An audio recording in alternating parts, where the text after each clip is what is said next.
들으며 나아가는 발걸음 되게 하시니 감사를 드립니다. 믿음으로 살아가는 성도들, 이 시대 가운데 교회로 성도로 부르신 하나님의 부르심 앞에 날마다 묵상하며 증인의 삶을 살아갈 수 있도록 인도하여 주옵소서. 오늘도 초대교회의 이야기를 함께 나누면서 우리의 삶에 적용하고 깊이 묵상하고 또한 우리의 삶을 돌아보며 하나님 앞에 기도하는 귀한 시간 될 수 있도록 각 사람의 마음과 생각을 지키시고 오늘도 성령께서 우리에게 지혜를 허락하여 주옵소서. 마친 시간까지 성령께서 함께하여 주시고 우리와 함께하여 주옵소서. 이 모든 말씀 우리 주에서 원하신 예수 그리스도의 이름으로 감사하며 기도하옵나이다. 아멘. 자, 오늘 초대교회사 두 번째 시간을 갖도록 하겠습니다. 지난 시간에는 왜 우리가 교회사를 좀 나눠야 할까? 그리고 로마 시대가 시작되기 전에 그런 배경에 대한 이야기들을 좀 나눴고요. 오늘은 이제 그 39페이지, 교재 39페이지 보면 초대교회 이야기를 시작하도록 하겠습니다. 지난주에 말씀드렸던 초대교회사의 4가지 핵심 쟁점이 있습니다. 자, 첫 번째가 로마입니다. 그래서 지난주에 신구약 중간의 역사를 좀 살펴봤고요. 제국의 역사를 알아야 된다. 오늘 조금 더 이야기하고 그 다음으로 넘어갈 겁니다. 두 번째가 박해입니다. 로마에는 크게 10대 박해, 10개의 박해가 있었는데요.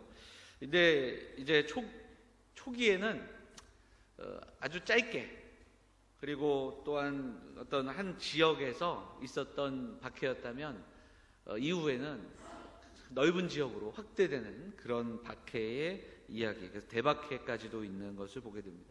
자, 세 번째가 이단입니다. 혼합 사상. 그리고 네 번째는 교부들. 이 3번과 4번은 연결이 됩니다. 그래서 이 부분은 이제 다음 시간에 우리가 좀 나누도록 하겠는데요. 그래서 이 교부들은 인물과 사건, 그리고 종교회의와 이단 종파, 뭐 이런 이야기들로 정리될 수 있습니다. 자, 지난주에 봤던 사진인데요. 이 사진은 어떤 사진이죠? 늑대가 로물루스와 그리고 또 라무스를 쌍둥이를 먹이는 그런 장면입니다. 그래서 이제 쫓겨난 쌍둥이를 늑대가 먹이고 이 쌍둥이가 자라나서 그다음에 양치기들을 세력을 모아 그들이 어떤 로마의 시조가 되는 그런 뭐 신화 같은 이야기인데요. 실제로 이 쌍둥이들은 있었고요. 이 늑대가 이들을 키웠는지는 잘 모르겠고, 그리고 이 로물루스가 라무스에게 이겨서 자신의 이름을 따서 로마라는 이름으로 시작된 그 로마의 그 시초 역사를 볼 수 있습니다. 자, 이후에 수많은 전쟁을 거친 이후에 로마는 이렇게 큰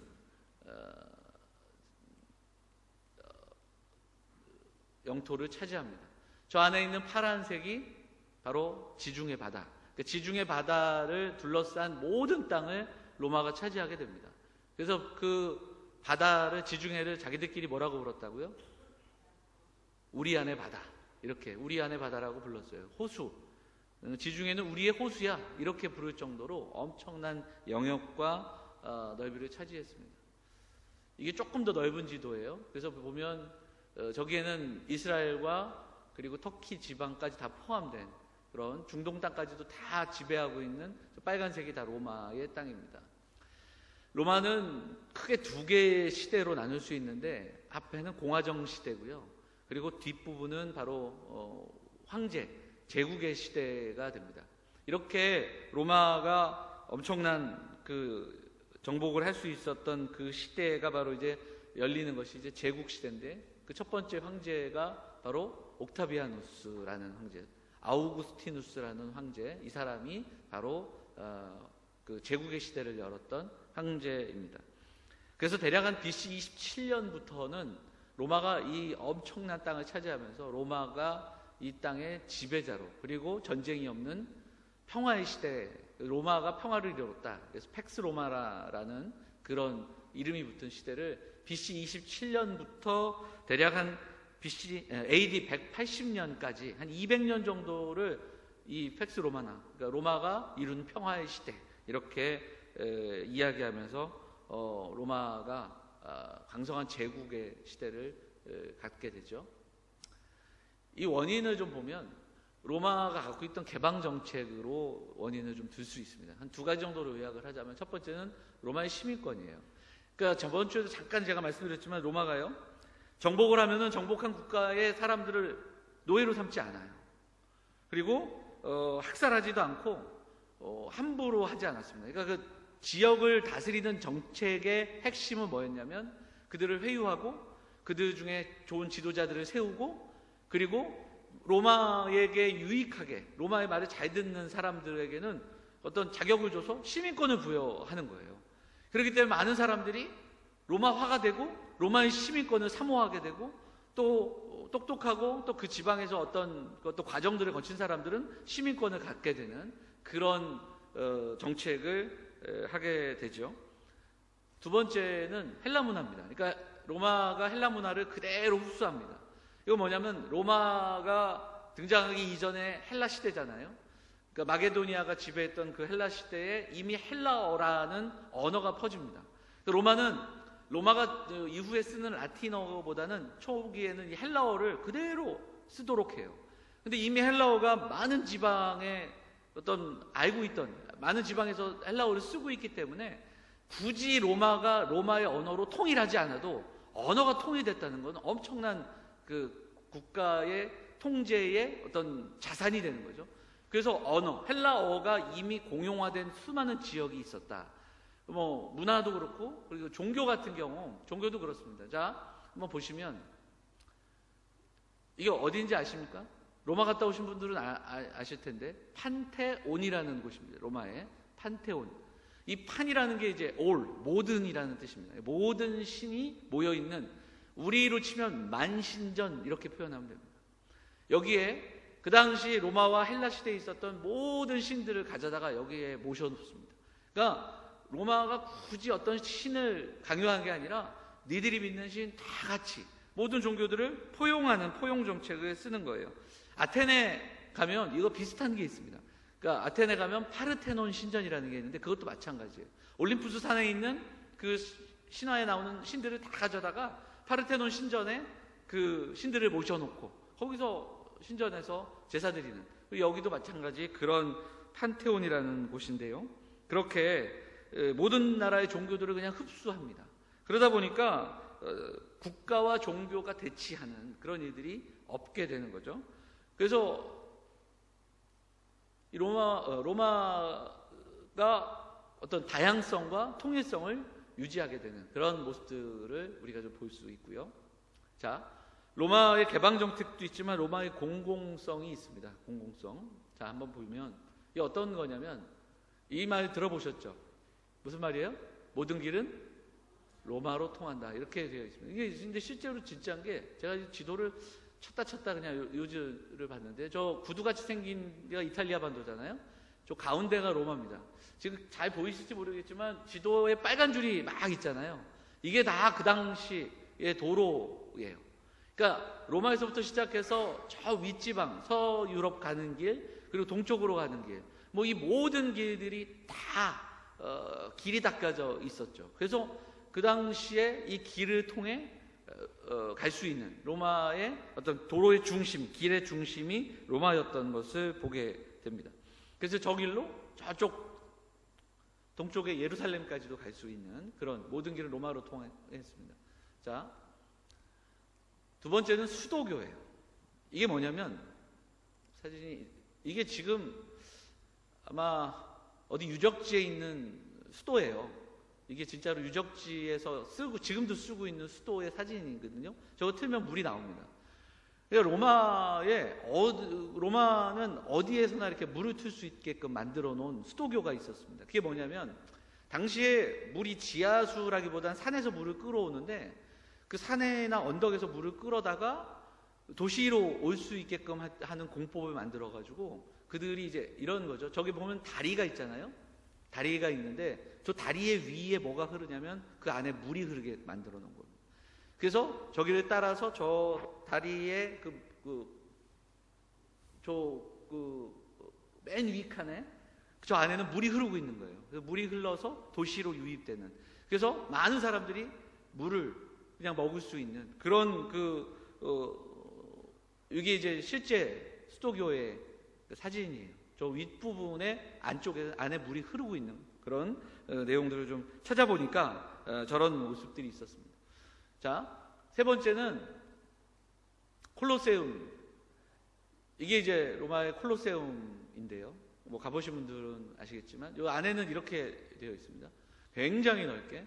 그래서 어떤 역사가는 피라밋보다도 더 위대하고 엄청난 문화의 유산이다, 뭐 이렇게도 이야기를 하는데요. 그래서 이 콜로세움과 더불어서 이제 로마는 이곳에서 축제를 벌이고요. 많은 사람들이 이곳에 와서 유흥을 하게 하고요. 그리고 로마 시대에는 광장 문화가 굉장히 발달하게 됩니다. 그래서 로마에 가시면 무슨 광장 이런 데가 굉장히 많다라고 그러더라고요. 그래서 보면 그 광장, 포로 로마노라고 하는 광장 문화가 굉장히 발달하게 됩니다. 그러니까 로마가 갖고 있던, 로마가 사람들을 모으고 사람들을 섬겼던 그런 부분들이 있는 거죠. 자, 다시 이제 그런데 우리가 이제 이 이야기를 하는 이유는 이렇게 그 제국이 엄청난 땅을 차지하고 그리고 또 엄청난 문화들이 발달될 때, 그런데 우리는 여기에서 로마에만 집중할 게 아니라 성경의 가장 중심에 있는 그분을 좀 생각을 해봐야 됩니다. 그러니까 예수님이 오셨을 때가 바로 이때거든요. 지금 제가 좀 표시를 해놓긴 했는데 저기가 예루살렘이거든요.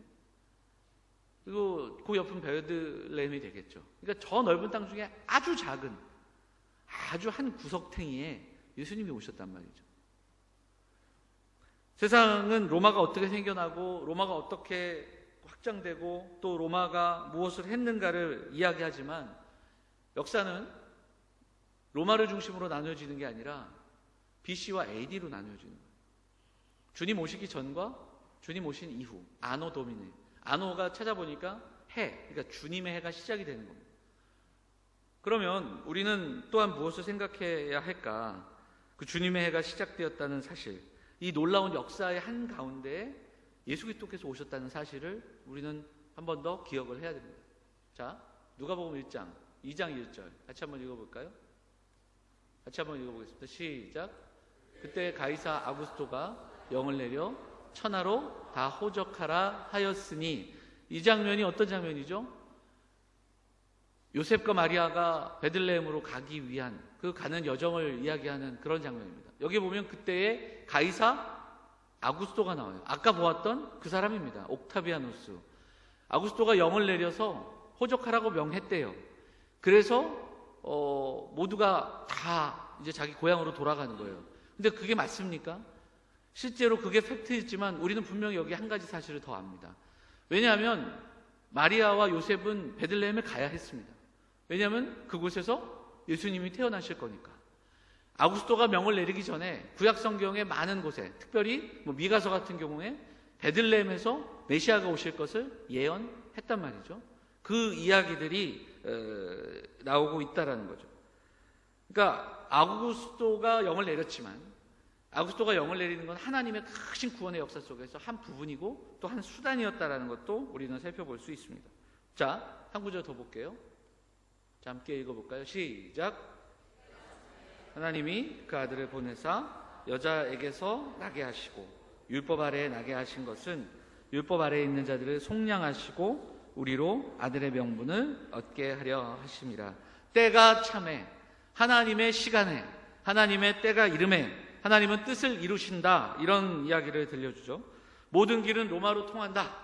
그래서 로마는 발전했다. 하지만 가만 생각해 보면 때가 참에, 이 갈라디아서를 쓴 사도 바울이 바로 그 길을 걸어 전도 여행을 걸어 다니잖아요. 그리고 그렇게 사모하는 로마로 마지막 가게 됩니다. 물론 사도 바울은 나중에 배를 타고 갔지만 바울이 그 길을 걸어 로마로 가게 되고 또 성도들이 그 길을 걸어 복음을 전하는 그런 일들을 우리는 봅니다. 도시에 도착하니까 사도 바울이 어디에 가게 됩니까? 광장에 갑니다. 그리고 많은 사람들이 모인 곳에 가게 되고요. 그곳에서 또 복음을 전하게 되고요. 그런 일들을 경험하게 됩니다. 그러니까 그 광장도 또 물론 회당도 있었고 여러 가지 곳도 있지만 결국 사람들이 모이는 그곳이 복음을 전하는 통로가 됩니다. 가장 중요한 것, 때가 참에 예수님이 오셨고 때가 참에 교회가 시작되었는데 그 이전에 우리가 아까 살펴봤던 무엇이 있었습니까? 로마가 헬라가 그 시대를 통일하면서 헬라어가 많은 사람들에게 또 공용어가 됐습니다. 히브리어로 만약에 그리고 아람어로만 복음이 전해지고 복음이 쓰여졌다면 과연 그렇게 전해질 수 있었을까? 바로 헬라어가 그 시대에 그 많은 지역들을 공용어가 되지 않았다면 복음이 이렇게 확산될 수 있었을까? 우리는 오히려 질문해 볼 수 있습니다. 좀 이따 70인역 잠깐 설명하겠지만 그래서 나중에는 성경이 먼저 구약 성경도 헬라어로 번역이 되고 그리고 그 헬라어로 수많은 신약의 성경들이 쓰여지고 그 성경을 읽은 수많은 헬라어를 쓰는 사람들이 예수님을 만나고 또 교인이 성도들이 되는 그런 일들이 있는 거죠. 때가 참에 이 안에 굉장히 많은 의미가 들어있다는 거예요. 자, 조금 작은데요. 한번 읽어볼까요? 같이 한번 읽어보겠습니다. 이 때가 참에를 설명한 구절 중에 제임스 스튜어트 교수가 설명한 그 내용이라서 한번 보도록 하죠. 같이 한번 읽겠습니다. 시작. 구속주가 오셨다. 바로 세계가 만들어질 때부터 어딘가 하나님의 마음속에 그리스도는 시대의 큰 종이 울릴 때까지 영원한 계획 중에 숨겨져 기다려지고 있었다. 그리고 드디어 모든 것이 세계와 인간의 마음속에서 준비되었을 때 그리스도께서는 한순간도 이르거나 늦지도 않게 바로 정확하게 정해진 순간에 하나님의 말씀이 육신이 되셔서 오신 것이다. 이것이 때가 참에 주님의 날이었다. 네, 굉장히 저는 이제 이 구절이 참 잘 설명해 놓은 구절이라고 생각이 듭니다. 로마의 배경과 뭐 이런 것들을 쭉 나눴지만 그 배경을 나누면서 그냥 배경으로만 끝나는 것이 아니라 그 모든 역사들이 주님 오시기 전에 준비되고 교회가 시작되기 전에 어떻게 준비됐는가를 그 시점으로 바라보고 묵상하는 것은 또한 그 시대를 공부하는 우리에게 있어서도 굉장히 유익하지 않을까 그런 생각을 해보게 됩니다. 자, 그 다음에 이제 교회의 시작으로 우리가 가보도록 하겠습니다. 자, 39페이지 보면 초대교회 이야기 이렇게 되어 있어서 교회의 시작 이렇게 되어 있어요. 자, 그런데 세 개가 나와 있죠. 세 개가 뭐죠? 첫 번째가 가톨릭 교회, 그리고 자유주의에서 보는 교회의 시작, 복음주의에서 보는 교회. 이게 조금씩 다릅니다. 자, 이게 왜 다른가 한번 좀 설명을 좀 할게요. 가톨릭은 교회의 시작을 예수님께서 이 땅에 오시는 그 순간, 성육신하는 그 순간으로 봅니다. 그때부터 교회가 시작되었다, 그렇게 이야기해요. 자, 뭐라고요? 언제부터요? 성육신, 예수님이 이 땅에 오실 때, 오셔서 그게 바로 이제 교회의 시작이다. 뭐 그럴 수 있죠. 그래서 서구교회들이 중세교회와 그 어떤 카톨릭 그리고 시대를 거쳐오면서 서구교회들이 부활절보다 성탄절이 지금도 어찌 보면 굉장히 크고 또 화려하고 또 그런 절기로 어떤 귀하게 여겼던 이유 중에 하나가 그렇습니다.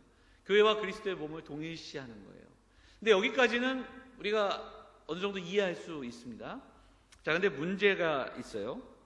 자, 그리스도가 몸을 입고 온 순간부터 교회가 시작됐다면 그리스도께서 이 땅에 계시고 죽으시고 부활하셨어요. 그리고 승천하셨어요. 그리고 이 땅에 그리스도의 몸이 있어요, 없어요? 없어요. 그럼 교회는 어떻게 되는 거죠? 그리스도의 몸이 없잖아요. 그리스도께서 이 땅에 계실 때 그리스도의 몸과 교회를 동일시하고 그리스도의 몸이 이 땅에 계셨어요. 근데 승천하셨어요. 그럼 교회는 어떻게 해야 되죠? 그래서 교회가 한 것이 무엇이죠? 매번 모일 때마다 성찬을 하는 거예요. 그리스도의 살과 그리스도의 피를 나눴잖아요.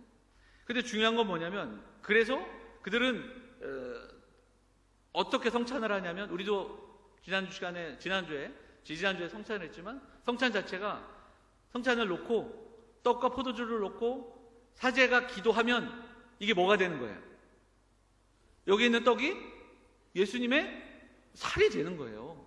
그렇게 믿었고 그렇게 가르쳤고 그렇게 성찬에 임했습니다. 피가 이제 포도주가 뭐가 되는 거예요? 피가 되는 거예요. 그 순간.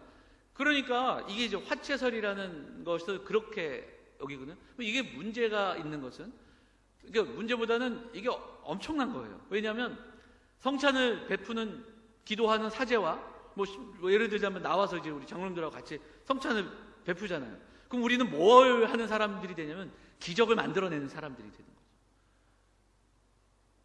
그래서 카톨릭은 이 사제의 권한과 사제가 갖고 있는 그것이 굉장히 권세가 무궁무진한 거예요. 왜냐하면 기도로 예수님의 살과 피를 만들어내는 거잖아요. 그러니까 그들은 매번마다 예배 때마다 이렇게 그 일들을 감당하고 그 일들을 강조했고, 그리고 심지어는 이후에 이 교리를 계속 밀고 나가면서 칠성례, 그러니까 뭐 7가지 성례들을, 성스러운 의식들을 만들어내는 그런 모습들을 보여주죠. 그리고 이것은 더 나아가서 어떻게 되냐면 구원의 어떤 그 은혜, 그러니까 그리스도의 몸인 교회이기 때문에 교회가 어떤 기관이 되냐면 구원을 베푸는 신적인 기관이 되는 거예요. 그러니까 여기 이 관점에서는 교회의 권세가 엄청난 거예요. 그리고 사제의 권세도 엄청난 거죠. 기적을 베푸는 사람, 무소불위의 권한을 소유하게 되는 겁니다. 이제 책을 좀 찾아보다 보니까, 그래가지고 중세시대 때 이제 초대교회에 넘어가면서 그때 이제 어떤 일이 있었냐면, 포도주 농사하는 사람들에게 제일 두려운 사람이 누구냐면 술 취한 사제. 그리고 사제들한테는 엄청 잘 보여야 되는 거예요. 만약에 사제가 앙심을 품거나 사제한테 잘못 보이면 어떤 일이 일어날까요? 네? 내가 포도 농사를 했어. 그 포도주를 다 이렇게 가득 재워놨어요. 근데 사제가 술을 취하거나 아니면 그냥 마음을 갖고 그 자리에 포도주 창고에 와서 그 자리에서 축사를 하는 순간 그 포도주는 뭐가 되는 거예요? 예수님의 피가 되는 거예요. 그거 팔 수 있을까요, 없을까요? 팔면 안 되게 되는 거예요. 못 팔면, 그러니까 그 사람 망하게 되는 거죠. 그런 식의 사고들, 그런 식의 그 이야기들이 그 당시에 있었던 것을 좀 보게 됩니다. 지금도 우리가 한국교회도 성찬하고 나면, 이 성찬 끝나고 났을 때 남은 포도주와 떡에 대한 것이 굉장히 많은 논쟁이 됐고 지금도 얘기가 돼요. 그래서 그거는 뭐 짐승이 먹으면 안 되고 뭐 여러 가지 이야기들 해서 그래서 이제 나름대로 결론을 내린 게 땅에 묻는 뭐 이제 이런 건데, 이게 여러 가지가 있는데요. 지금 그 부분들은 사실 우리가 먹어도 괜찮습니다. 먹어도 괜찮고요. 또 그것이 끝나고 나누어도 괜찮아요. 다시 나누어서 해도 되는데, 사실은 이것이 아직까지는 그걸로 인해 시험을 받거나 또 이런 부분들이 이제 온전하게 정리가 되지 않기에 어떻게 하면 좋을까, 저도 막 한번 우리 장로님들과도 나눈 적이 있기 때문에 찾아보니까 대부분의 교회들이 결석한 사람들을 주중에 찾아가거나 그 다음에 병원에 계신 분들에게 성찬을 찾아가서 베푸는 일들, 뭐 이런 일들, 그리고 성찬을 준비한 사람들이 그 부분들을 가지고 지금도 이제 그냥 은밀하게 처리하는 그런 내용들이 있더라고요. 근데 여기 안에 이것이 마냥 어떤 성물인 양, 이것이 마치 그리스도의 살과 피로 바뀐 것, 그런 거룩함이 아니라는 사실은 우리가 좀 기억해야 됩니다. 우리는 좀 이따 이제 살펴보겠죠. 우리는 결국은 기념하고 기억하고 그리고 이 시대 가운데 그리스도의 살과 피로 살아가는 그 삶을 살겠다는 결단이 우리에게 있는 거니까요. 자, 초대교회 중에 카톨릭 교회가 교회의 시작을 이지전부터 보는 것, 성육신부터 보는 내용들은 바로 이런 내용들이 좀 있습니다. 그래서 종교개혁 때 사실은 성찬의 문제, 그리고 이 구원론의 문제가 가장 쟁점이었고, 루터도 역시 종교개혁 때 구원은 교회가 아니라 바로 예수 그리스도를 믿는 믿음이다, 이것이 강조했던 겁니다. 자, 두 번째는 자유주의에서 보는 교회의 시작인데요. 이건 어떤 내용이 있냐면 교회와 예수님을 구별합니다. 그러니까 자유주의 쪽에서 자유주의라 하면 여러 가지가 있겠지만 뭐 두 가지 정도로 나누자면 예수님을 아주 훌륭한 선지자로 보는 거예요. 그리고 두 번째로는 어떤 백성을 위한, 민중을 위한, 민중을 대변했던 어떤 지도자, 민중의 지도자, 이렇게 바라보는 관점입니다. 그래서 선지자로, 그래서 하나님의 뜻을 전한 선지자고 율법을 재해석한 선지자이기 때문에 예수님의 뭐 사역, 그리고 또 그다음에 예수님의 어떤 십자가 죽음, 이런 것이 교회와 연결되지 않는다. 교회는 그저 그것을 보고 또 그것을 만들어낸 사람들이 그것을 믿고 추종하는 거지 교회와 예수님을 따로 구별하는 그런 내용들이 오히려 더 많은 것을 보게 됩니다. 세 번째, 복음주의는 교회의 시작을 사실은 성경신학 쪽에서는 교회를 전체를 사실은 창세기에서부터 또 지점마다 이야기하고 하나님 나라와 교회를 연결할 때 그렇게 보지만 실제로 우리가 아는 공교회의 시작을 이야기할 때는 부활과 승천 이후 그리고 성령 강림 이후로 그렇게 이야기를 합니다. 예수님이 오심은 선지자로서가 아니라 구원자로서 오셨고 그리고 십자가의 죽으심으로 구원을 이루셨고 그리고 또한 부활하신 이후에 제자들 만나시고 또 교육하시고 승천하시고 그 이후에 제자들에게 명령하시고 사명을 주셔서 그리고 또한 교회를 세우게 하셨다. 그런 관점을 보게 되는 거죠. 예수님이 살과 피를 약속하신 게 아니라 성령을 약속하셨고 성령께서 임하신 이후에 교회가 태동되는 그런 부분들이 있는 거죠. 그래서 결국 교회는 예수 그리스도를 믿고 주로 고백하는 그리고 성령이 함께하는 공동체를 교회라고 이야기할 수 있는 겁니다. 그래서 우리가 하는 성찬은 실제 그리스도의 몸과 그리스도의 피를 대하는 것이 아니라 그것을 기념하고 기억하고 우리가 교회인 것을 고백하는 시간이다. 이렇게 한번 정리해 볼 수 있습니다. 자, 그 다음 초대교회의 형성을 한번 보도록 할게요. 헬레니즘과 디아스포라 유대인이라고 되어 있는데 이런 내용은 뭐냐면 이런 질문을 해볼 수 있습니다. 이 기독교가 어떻게 이렇게 폭발적으로 퍼져나갈 수 있었을까라는 질문을 해보면요. 실제적으로 이미 헬레니즘 사회가 되어 있었고 디아스포라 유대인, 그러니까 자, 예수님은 어디서 주로 활동하셨죠? 예수님은 물론 베들레헴에서 태어나셨지만 어디서 자라셨어요? 나사렛에서 자라시고 갈릴리 지방에서 사역을 시작하셨어요. 그런데 요거와 달리 바울은 고향이 어디죠? 바울의 고향이 어디입니까? 다소지요. 다소는요 이스라엘이 아니라 어디예요? 한참 위에요. 터키입니다. 터키의 남부 지방이 다소예요.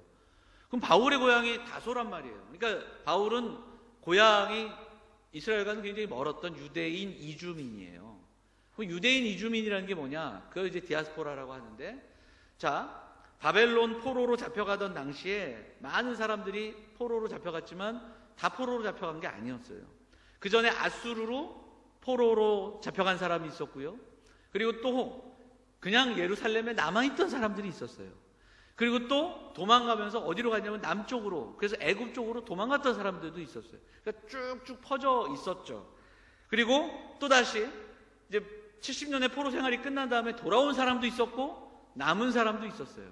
그리고 또 흩어진 사람들도 있었습니다. 그래서 보면 기록에 보니까 북아프리카 지방에 알렉산드리아라는 지방이 있는데 그 지방의 4분의 1이, 인구의 4분의 1이 유대인이었다. 뭐 이런 기록들도 살펴볼 수 있어요.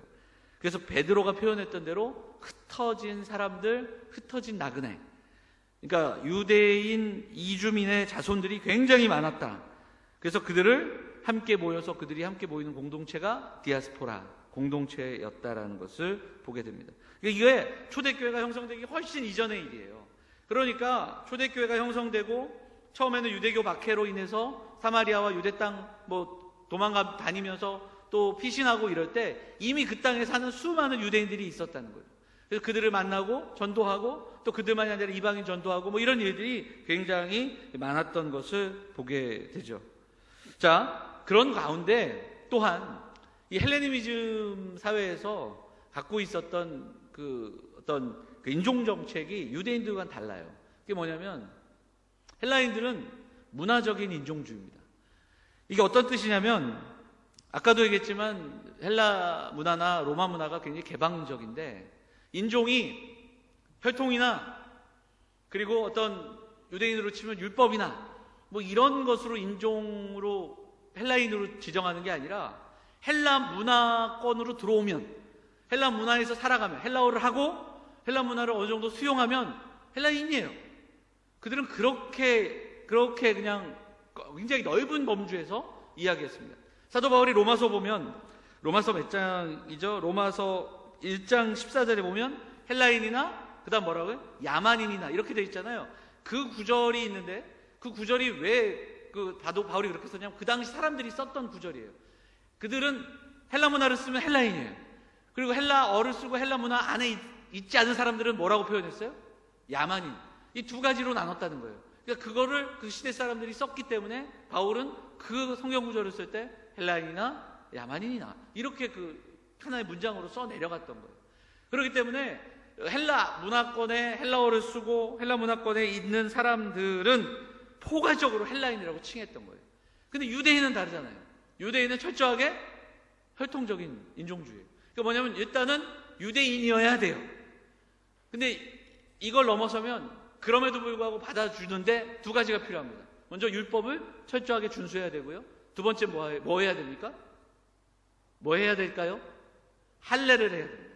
할례를 해야 됩니다. 그러니까 이런 과정들이 있는 거죠. 그러니까 헬레니즘 속에서 헬라인이 되는 건 굉장히 개방적이고 굉장히 열려 있다. 반면에 유대인은 인종주의가 어떤 그 혈통적인 인종주의였다. 그래서 자, 헬라인이 유대인이 되는 게 쉬울까요? 어려울까요? 어렵죠. 유대인이 되는 건 어려운 거예요. 그러나 유대인이 헬라인 되는 건 쉽다니까요. 그래서 이걸 보면 그런 거죠. 유대인들이 헬라 문화를 받고 헬라인이 되는 것이 굉장히 타협점이 굉장히 쉬웠을 수 있겠구나 이렇게 생각을 할 수 있고요. 또 하나는 그럼에도 불구하고 수많은 사람들이 퍼져 있고 이 헬라 문화권 안에서 그렇게 공유하면서 오히려 헬라인들이 유대인을 가깝게 대하고 유대인들의 생각과 또 종교와 문화를 엿볼 수 있었던 그런 시대의 배경들이 있었다는 것을 볼 수 있습니다. 자, 두 번째가 70인역이에요. 이것도 이제 굉장히 중요한 포인트인데요. 이런 그 배경 속에서 구약 성경이 히브리어로 쓰였잖아요. 예수님 당시에 아람어가 더 많이 쓰였습니다. 자, 일단은 구약 성경을 유대인들이 읽는데 지금도 사실은 그 이민교회들이 갖고 있는 문제 중에 하나가 뭐냐면 한글 이제 전혀 하지 못하는 2.5세대, 3세대. 여기 외국에 손주 있는 분들은 다 아시겠지만 외국 교회들이 굉장히 이민교회들이 지금 그걸 경험하고 있고요. 그래서 이민교회들의 그 주일학교 목사님들은 다 영어를 자유능통하게 하시는 1.5세대, 2세대 사역자들이에요. 한글보다는 영어를. 그래서 보통 주일학교 예배가 영어 예배를 하는 그런 그 모습들이 있고요. 근데 이제 디아스포라 유대인들이 형성되면서 히브리어 성경을 읽어야 되는데 못 읽는 사람들이 많게 되는 겁니다. 그래서 이제 된 것이 히브리어 성경을 헬라어로 번역을 하게 됐어요. 자, 히브리어를 헬라어로 번역하는데 왜 70인역이냐면 왜 70인역일까요? 왜 70인역일까요? 눈치가 딱 그렇게 70명이 번역을 했기 때문에 72명이 번역을 했어요. 근데 편의상 72인역 이렇게 안 하니까 70인역. 왜 72이냐면 이스라엘이 몇 지파죠? 12지파. 한 지파에 6명씩 해가지고요. 12 곱하기 6, 72명이 번역을 했다고 하는데요. 근데 사실 이 번역이라는 게 굉장히 어려워요. 그래서 책 중에 번역하시는 목사님, 교수님인데 박규태 목사님인가? 근데 그분이 쓴 몇 권의 책가 있는데 번역에 대한 번역과 반역의 갈림길에서라는 책이 있어요. 그분이 이제 번역을 할 때 결국은 번역을 잘못하면 반역이 된다. 이런 그 내용들이잖아요. 번역이 참 힘듭니다. 번역을 잘못하면은 오류도 많고 정통성을 잃을 수 있습니다. 제가 알기로는 코란은 다른 나라로 번역된 것을 정통으로 여기지 않아요. 그렇게 알고 있습니다. 오로지 아랍에서 쓰였던 그들이 썼던 초기 언어로 쓴 것만 정통 코란으로 보고 물론 가르침과 그 해설하기 위해서 번역이 조금 있겠지만 그러나 그 정통성들이 그렇게 되지 않습니다. 자, 그래서 이제 이 72명이 번역을 했기 때문에 이게 정통성이 인정이 안 되잖아요. 그래서 어떤 얘기가 있냐면, 어떤 설화가 있냐면, 이 정통성을 확증해 주기 위해 어떤 식으로 번역했냐면, 히브리어 성경을 너 여기서부터 여기까지, 너 여기서부터 여기까지 이렇게 나눠서 번역한 게 아니라 72명이 각자 방에 들어가서 처음부터 끝까지 따로 번역을 시킨 거예요. 그래서 나왔어요. 그래서 번역한 72권을 다 모았네? 그랬더니 이 72권이 다 어떻게 해요? 똑같았다는 거예요. 그래야 정통성을 받잖아요. 그러니까 이거를 정통성을 지지받기 위한, 그런 얘기들이 흘러 내려오더라. 이렇게 전해져 오더라. 72명이 번역했는데 하나도 틀리지 않았어. 이건 오직 하나님의 은혜가 아니면 될 수 없는 거 아니겠어? 뭐 이런 그 이야기들이 남아있더라. 이렇게 보게 됩니다. 그래서 보면 70인역으로 인해서 헬라인들에게 구약이 전파가 되게 되는 거예요. 사도행전에 보면 그 사도행전 10장에 고넬료라는 사람이 나옵니다. 고넬료는 직업이 뭐였습니까?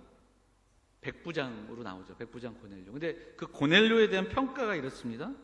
의인이요 하나님을 경외하는 사람이라. 그래서 사도행전 10장을 해석할 때는 이 70인역이 아니면 쉽게 해석이 안 됩니다. 그러니까 이미 보급된 구약 성경을 보았던 사람들이 있고, 이스라엘 유대인이 아님에도 불구하고 하나님을 경외했던 사람들, 바로 하나님을 경외하는 사람이라. 이 표현은 구약의 말씀을 아는 사람이다. 이런 구절과 동일한 그 내용들인 것을 보게 됩니다. 하나님을 경외하는 자들, 이런 표현이 바로 유대의 사상, 말씀, 그리고 구약 성경을 알고 있다는 뜻이 담겨져 있는 겁니다. 자, 세 번째, 초대교회 형성에는 유대교와 초대교회가 굉장히 많은 서로의 영향을 미치게 되는데요. 이제 이 부분은 간단하게 설명하자면, 초기에는 기독교가 어떤 다른 종교라기보다는 유대교의 한 분파로 여겨졌습니다. 그런데 결국은 혈통주의와 민족주의를 뛰어넘는 새로운 종교로 로마 시대에 등장하게 되고, 로마와 헬라의 많은 사람들에게 새로운 정체성을 가진 사람들이다. 그렇게 등장하게 되는 것을 보게 됩니다. 자, 다음 페이지로 넘어가시면 교회에 대한 박해를 좀 살펴보도록 하겠습니다.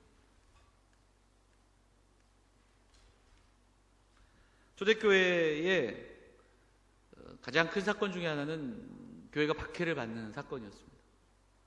어렵고 힘든 시기를 보내게 되는데요. 근데 이 초대교회 역사를 정리할 때 박해를 단순하게 고난으로만 정리하지 않아요. 왜 그러냐면, 초대교회의 이렇게 역사를 이렇게 보면 초대교회가 성장하잖아요. 성장하는데 박해받은 기간과 성장기가 겹쳐지는 게 많아요. 무슨 뜻이냐면, 탄압을 받았는데도 교회가 어떻게 돼요?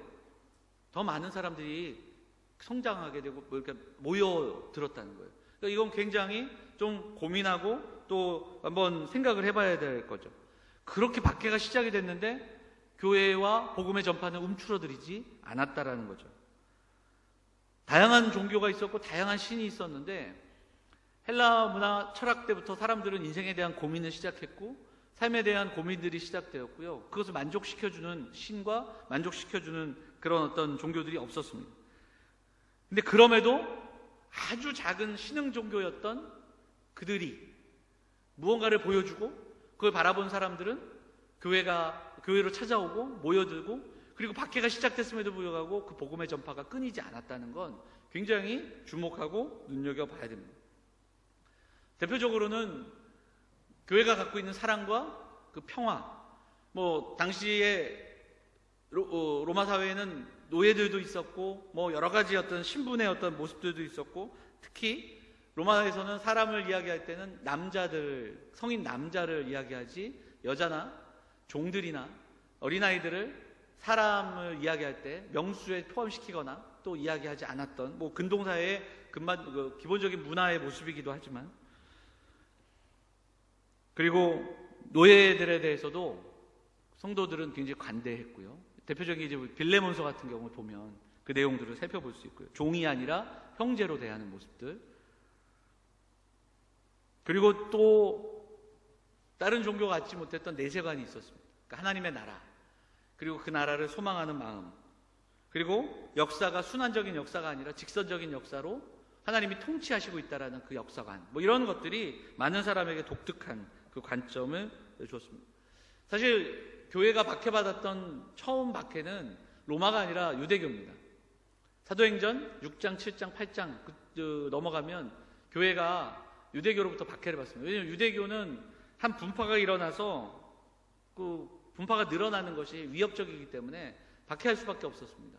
그래서 스데반을 죽이고 또 그 외에 많은 사람들이 박해를 받게 되죠.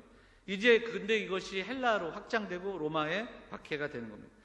그 박해 원인을 몇 가지만 살펴보면, 첫째, 기독교는 황제 숭배를 반대합니다. 그러니까 로마가 하고 있었던 정책 가운데 대표적인 것이 황제 숭배입니다. 황제의 상 앞에서 절하고 또 황제를 또 신으로 섬기는, 그래서 황제가 죽으면 로마의 신의 이름에 이렇게 들어가거든요. 뭐 그런 내용들. 그래서 황제 숭배를 제국에 충성하는 수단으로 삼았기 때문에 황제 숭배를 강조했고, 이것을 하지 않았던 그 기독교인들은 애국심이 없는 사람들로 여겨져서 그들은 눈에 가시가 돼버리고 맙니다. 자, 두 번째는 비타협적인 태도입니다. 이게 뭐냐면 로마가 했던 정책 가운데 하나가 종교적인 포용 정책이었거든요. 그러니까 서로 다른 신들을 다 인정하고 같이 혼합적으로 살아가는, 그래서 아까 얘기했던 판테온이라는 데는 모든 신들이 함께 모여있고 뭐 이런 건데, 이런 분위기 속에서 유일하신 하나님, 유일하신 그리스도, 그분만을 예배하고 또 다른 신을 인정하지 않았던 그들을 고집센 당나귀다 뭐 이런 그 별명을 붙이면서까지 그들을 조롱했던 그런 기록들을 보게 됩니다. 그리고 이것이 이후에는 사회적 질서를 위협한다 이렇게 여겼기 때문에 그들이 단합을 받을 수밖에 없었습니다. 세 번째는 기독교인들의 집회에 대한 오해입니다. 대부분 가정에서 모였고요, 이후에는 지하에서 모였고 또 은밀한 곳에 모였습니다. 모여서 뭐 했습니까? 아까 얘기했던 대로 떡을 떼고 포도주를 먹었습니다. 근데 떡을 먹으며 포도주를 먹으며 그들은 뭐라고 얘기했습니까? 그리스도의 살과 피. 그래서 어떤 소문이 있냐면 그들은 피를 먹는다, 모여서 피를 먹는 사람들이다, 이런 소문이 그들에게 있었던 겁니다. 내 몸이, 뭐 성경구절을 막으면 내 몸이니 받아 먹어라, 내 피를 나누라, 뭐 이런 것들. 그리고 다들 서로 형제 자매 뭐 이렇게 이야기하면서 다양한 소문이 있었고요. 네 번째는 반국가적인 존재로 오해됩니다. 이게 뭐냐면 사회 질서, 그러니까 주인과 노예, 그리고 사회 질서, 갖고 있던 그 질서의 모든 것이 반하기 때문에 반국가적인 존재로 오해받게 되고, 그리고 그렇게 여겨지는 그런 어떤 배경들이 있었습니다. 자, 몇 가지 박해만 좀 살펴볼게요. 대표적인 박해 첫 번째가 네로입니다. 여러분 잘 아시는 네로 황제의 박해. 이때부터 본격적으로 시작이 되는데요. 이 당시에 네로 때 아마 바울과 베드로가 순교했을 것이다, 그렇게 봅니다. 근데 네로의 박해는 아주 엉뚱하게 시작이 됩니다. 언제 시작이 되냐면 네로가 로마를 다시 짓고 싶어 해요. 그래서 네로가 뭘 합니까? 로마에다가 불을 질러요. 근데 이것으로 인해 굉장히 곤란한 상황이 되니까 그리고 그 주변에 있던 사람들이 이것을 수습하면서 냈던 것이 뭐냐면 방화범으로 누굴 몰아요? 바로 교회, 그리스도인들이. 그러니까 뭐 우연인지는 모르지만 그리스도인들이 많이 모여 사는 곳만 불이 안 난 거예요. 그러면서 눈에 가시 같았던 그들을 희생양으로 삼아 유대인과 당시 로마 많은 사람들이 그 네로에 반하여 폭동도 많이 일어나고 또 이런 그 어떤 사회적인 분위기들을 만회하면서 이 불이 난 거를 기독교인들이 불을 저지른 것으로 그렇게 모함하면서 박해가 시작이 되는 거예요. 그래서 이때 기록을 보면 막 털옷을 뒤집어 쓰여서 개들이 찢어 죽이게 했고요. 그리고 또 그 십자가에 달린 사람들에게 기름을 붓고 거기다 이제 불을 해서 조명으로 쓰고 뭐 이런 그 기록들을 좀 보게 됩니다. 네로의 박해에서부터 시작이 되고, 두 번째가 도미티안이라는 황제의 박해. 이 도미티안 시대가 누구가 나오냐면 어디에 나오냐면 요한계시록에 나옵니다. 요한이 반모섬으로 유배 갔던 시기가 바로 이 도미티안 황제의 유배십니다. 영토가 워낙 넓으니까 이들을 한데 묶는 그 고민이 바로 황제 숭배, 본격적으로 황제 숭배가 시작되는 시대가 이 도미티안 황제, 이때부터 숭배가 시작이 됩니다. 그래서 신상에 절하지 않으면 박해를 받는 그런 시대였습니다. 세 번째가 마르쿠스 아우렐리우스라는 황제 때의 박해입니다. 이 사람은 유명한 철학가입니다. 지금도 읽혀지고 있는 명상록이라는 책을 썼을 정도로 아주 유명한 철학자입니다. 그러다 보니까 스토아 철학을 비롯한 철학에 심취해 있었고, 그리고 기독교를 아주 조롱했습니다. 그래서 나라에 무슨 큰일만 있으면 기독교인들 때문이다, 원인을 그쪽으로 생각했고 비난했고요. 기독교인들 때문에 제국의 신들이 다 분노해서 이런 일들이 있는 거다. 뭐 우리로 치면 태풍이 오거나 뭐 재해가 있거나 그러면 그런 겁니다. 이때 대표적인 순교자들이 이제 저스틴이나 터툴리안 같은 사람들이 이 당시에 순교자들입니다.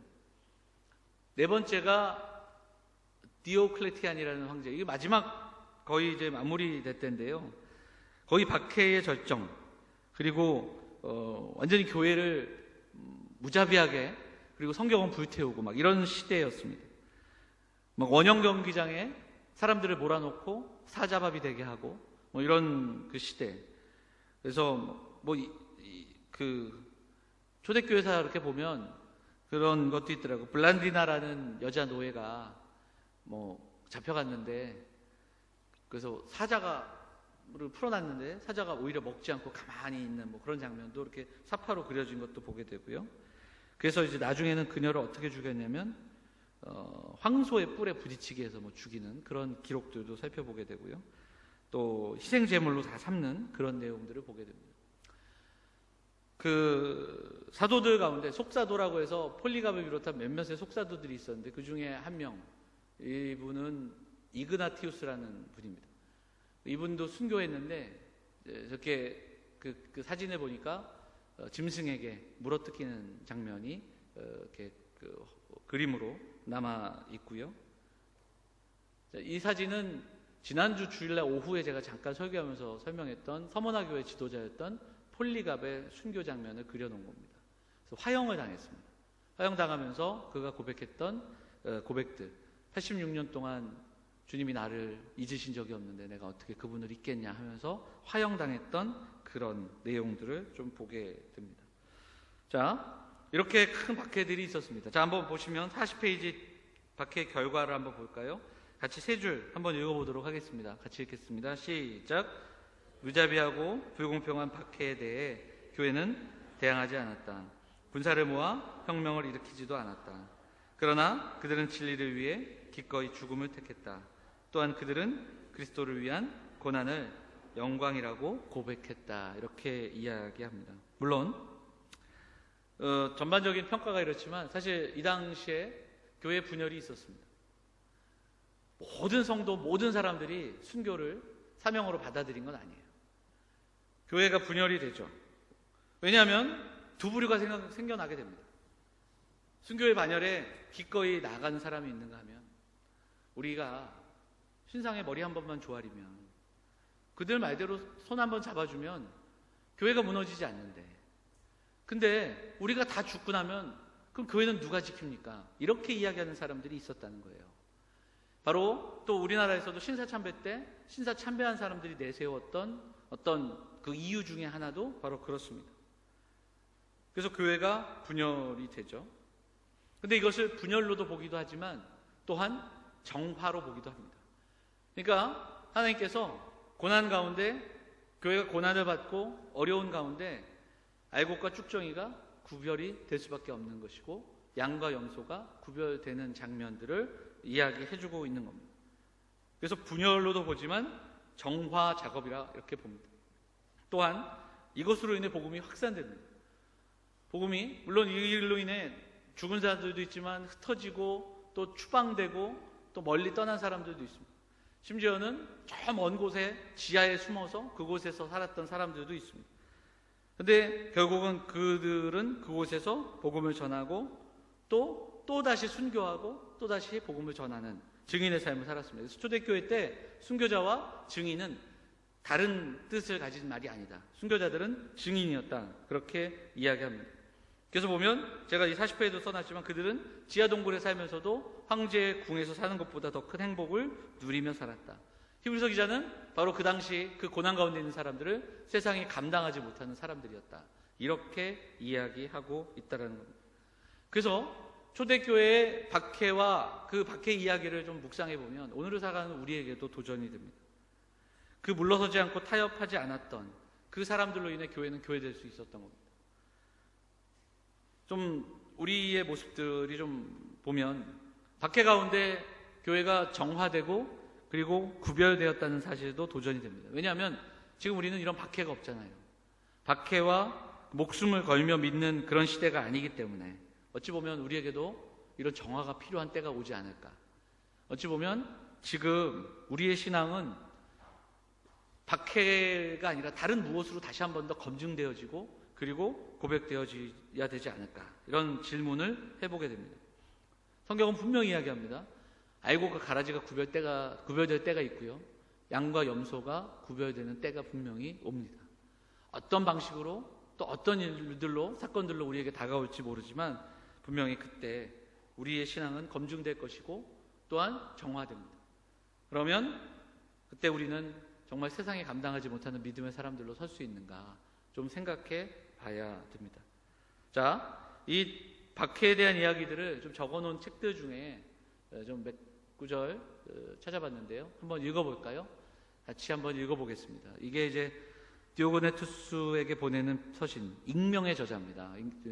저자는 잘 알지 못하는데 한번 읽어볼게요. 같이 읽겠습니다. 시작. 시민의 의무는 다하면서도 외국인처럼 수모를 겪는다. 타향이 고향이고 고향이 타향이다. 그들은 결혼도 하고 자녀도 양육한다. 그들은 식탁은 공유하나 아내는 공유하지 않는다. 자녀를 버리는 법이 없다. 그들은 육체를 지니고 살지만 육체대로 살지 않는다.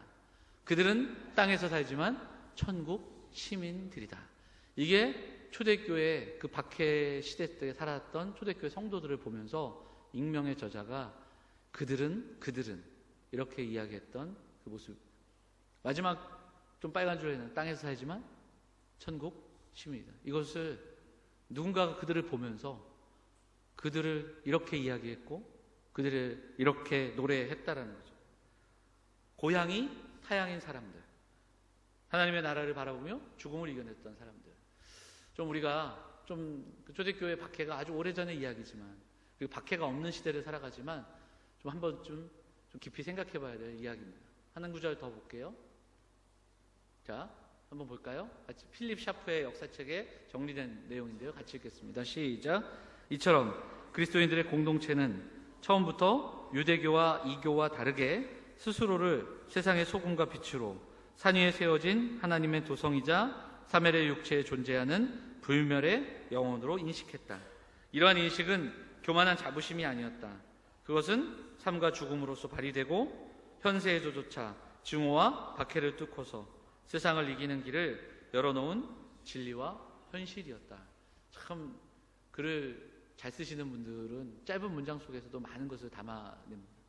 그 공동체는 처음부터 소금과 빛으로 하나님의 도성으로 사멸의 육체에 존재하는 불멸의 영혼으로 인식했다. 우리 그렇게 초대교회 성도들은 그렇게 스스로를 여기며 살았던 거죠. 그런데 이것이 교만함이 아니라 증오와 박해를 뚫고 삶을 통해 정말 진리와 현실로 보여주는 그 증인의 삶을 살아갔다. 이 이야기를 초대교회사를 쓴 필립 샤프가 이렇게 정리하고 있습니다. 고향이 타향인 사람들, 그리고 하나님의 나라를 바라보면서 죽음을 이겨낸 사람들, 사랑과 실천으로 살아갔던 사람들이 있었기 때문에 제가 서두에 말씀드렸듯이 박해가 있었지만 박해의 시대가 그리스도의 확장의 시대와 다르지 않았다. 이렇게 살펴볼 수 있습니다. 자, 이 지도를 보면 저 보라색이 처음에 185년도에 그 복음이 저 정도 이제 전파됐던 거고요. 325년에 저렇게 초록색까지도 복음이 전파되는. 그러니까 이게 초대교회를 지나면서 엄청난 이 복음의 확장들이 어떻게 이루어지는가. 이게 짧은 거리가 아니라 가만 보시면 아까 이게 다른 그림이지만 사실 거의 로마의 아까 지도를 우리가 처음에 살펴봤던 지도랑 다르지 않은 그런 내용들을 우리가 좀 살펴볼 수 있습니다. 자, 오늘을 사는 우리도 좀 이제 한번 정리하면서 생각해 봐야 됩니다. 어떻게 평가되고 도대체 우리의 삶은 누군가에게 좀 이렇게 동기가 되고 동경의 대상이 되고 있는가, 뭐 이런 것도 한번 생각을 해봐야 됩니다. 왜냐하면 어쨌든 가르침과 진리의 말씀대로 살았던 사람들이 그 시대에 있었거든요. 그래서 정말 어떻게 저렇게 살아갈 수 있을까? 저들이 갖고 있는 사랑과 지식은 무엇일까? 이것을 궁금해하고 동경하고 그리고 또 그것을 알고 싶었던 사람들이 있었다는 겁니다. 고난과 박해가 없는 시대에 근데 우리는 저 지도와 초대교회 이야기와는 좀 반대되는 현상들을 경험하고 있어요. 참 예수 믿는 게 그렇게 어렵고 힘든 시대가 아닌데 교회는 점점 무기력해지고 성도는 줄어드는 시대를 우리가 살아갑니다. 점점 교회는 작아지고 연약해지는. 그럼 왜 그럴까요? 전도를 안 해서? 전도지 들고 막 나가서 전도하고 노방전도하고 막 그러지 않아서요? 좀 우리의 삶을 좀 돌아보고 우리가 먼저 바로 그 믿음의 신실함을 가지고 바로 고향이 타향인 사람들, 그 고향을 바라보며 사는 사람들처럼 이 시대를 살아가야 됩니다. 이 지역 가운데 교회가 있고 우리가 살아가기에 이 지역 속에서 우리는 어떤 모습을 보여주며 살아가야 될까 고민해야 되고요. 그리고 로마를 향해서 한 걸음 한 걸음 걸어가며 정말 그 진리를 전했던 사도들이 있었고, 그리고 그 복음을 듣고 복음을 살아낸 사람들이 있었고, 그리고 또 지옥을 향해 가는 사람들을 보면 안타까워서 전하지 않고는 견딜 수 없는 사람들이 또 있었고, 그리고 죽기까지 신실하게 그 믿음을 증명해낸 사람들이 있었던 시대가 바로 초대교회 이 시대의 이야기라는 것을 좀 보면서 오늘을 사는 우리가 좀 우리에게 좀 적용해보고 또 좀 우리를 좀 돌아볼 수 있었으면 좋겠습니다. 자, 오늘 여기까지 정리하고요. 이제 다음 주에는 정통과 2단부터 시작해서 그 당시에 이렇게 이제 교회가 확장되고 교회가 박해를 받고 또 그런 가운데 확장되는 가운데 가장 중요한 질문 하나가 대두가 됩니다. 도대체 예수는 어떤 분이냐? 예수 그리스도는 누구인가? 이 질문에 대한 끊임없는 논쟁들이 있게 되고요. 그리고 잘못된 이단들도 나오게 됩니다. 이제 거기에 대한 이야기, 그리고 박해가 끝나고 나서 사실은 오늘 좀 더 이야기해야 되는 30분 시간이 지나서 박해가 끝나고 나서 뭐가 되냐면 기독교가 박해의 시대를 넘어 공인됩니다. 근데 뭐냐면 중요한 게 있는데요. 오늘 제가 말씀드렸지만 박해의 시대와 교회 복음 성장의 시대가 그래프가 같아요. 근데 엉뚱하게 교회가 공인되고 모든 박해가 사라지고 그리고 기득권을 갖게 되고 또 모든 어떤 힘들을 갖게 됐는데 그때부터 교회가 갖고 있는 영적인 그런 모습들은 그래프는 땅으로 곤두박질치는 그런 이야기들을 우리가 좀 볼 수 있습니다. 그래서 그 이야기 다음 주에 살펴보면서 공회 그리고 그다음에 교부들 그리고 기독교 공인 이거까지 해서 다음 시간에 좀 살펴보도록 하겠습니다. 예, 여기까지 하도록 하겠고요. 잠시 기도하고 마치도록 하겠습니다. 우리 잠시 기도할 때 오늘 말씀 기억하면서 우리가 이 시대를 살아가지만 정말 참된 믿음으로 살아가서 주님 앞에 서는 그날까지 정말 신실하게 그리고 그 믿음을 보여주는 증인으로 흔들리지 않는 그 하나님 나라를 선포하는 사람들로 살아가기를 소망하면서 우리 같이 잠시 말씀 기억하면서 기도하도록 하겠습니다. 잠깐 기도하겠습니다.